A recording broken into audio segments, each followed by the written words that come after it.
Hi there, and welcome to this week's edition of Top End Track Talk.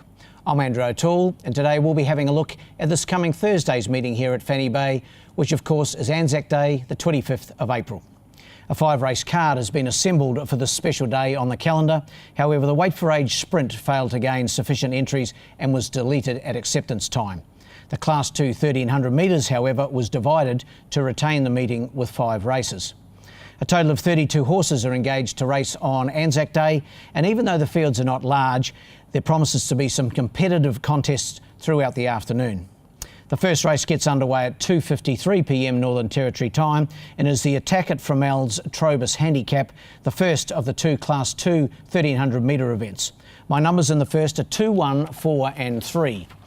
Well, last week I had Awesome Mo as my top selection, but he went down to divisional. The 2 horses clash again, and I'm going to swap around this time. I'm going for divisional number 2 in the hands of Brendan Davis to go back to back. Trained by Gary Clark, he was impressive winning last time over this trip of 1300 metres. He won by 3.3 lengths. On that occasion, he was getting 2 kilograms from Awesome Mo. The difference now is only half a kilogram, but I just can't see the result being changed for that half kilo difference. So I've got divisional on top.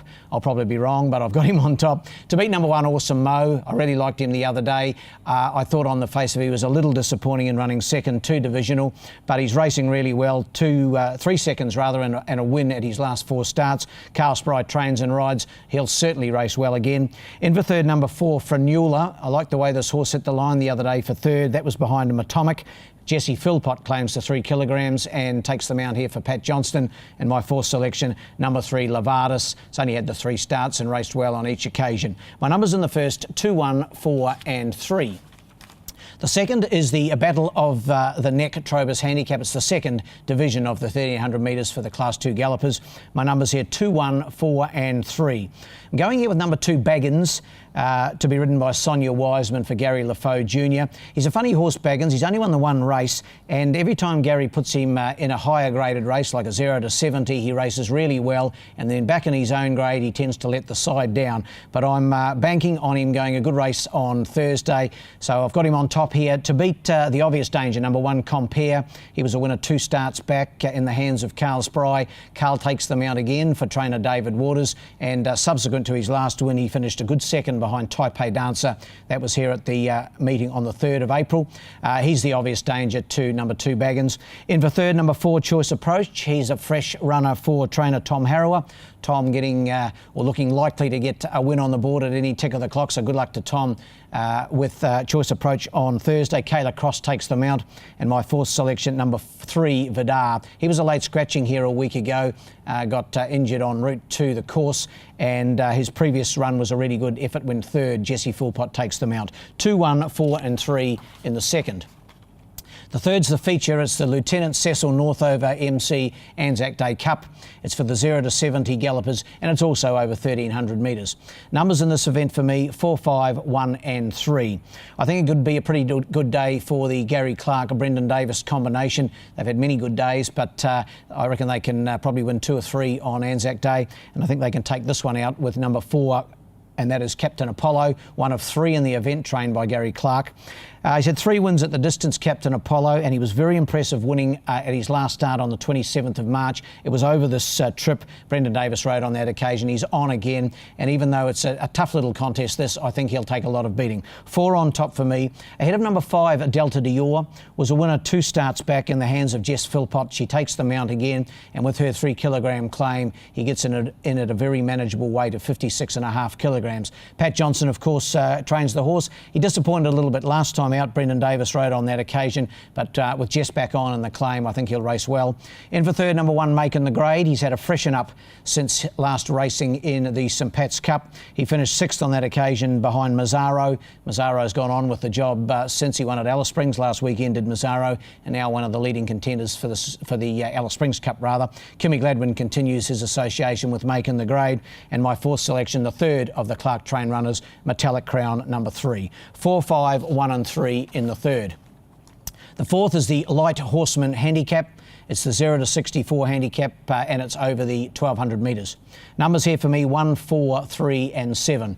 Going with number 1 Miazza to give Gary Clark and Brendan Davis another win on the day. Was a good winner 2 starts back and then ran in the St Pat's Cup, finished 9th on that occasion behind Mazzaro, but he's had to freshen up back to the 1200 metre trip at which he's won twice from 7 starts. I think he'll give a really good account of himself. Number 1 Miazza ahead of number 4 Bon Air. Hard to fault this horse's form. He never goes a bad race. His last 5 runs have been 2 wins, a second and 2 thirds. Matty Hart takes them out for trainer Carl Spry. Matt's been riding the horse recently and doing a good job, so Carl entrusting him with the ride once again. In for third, number 3 Taciturn.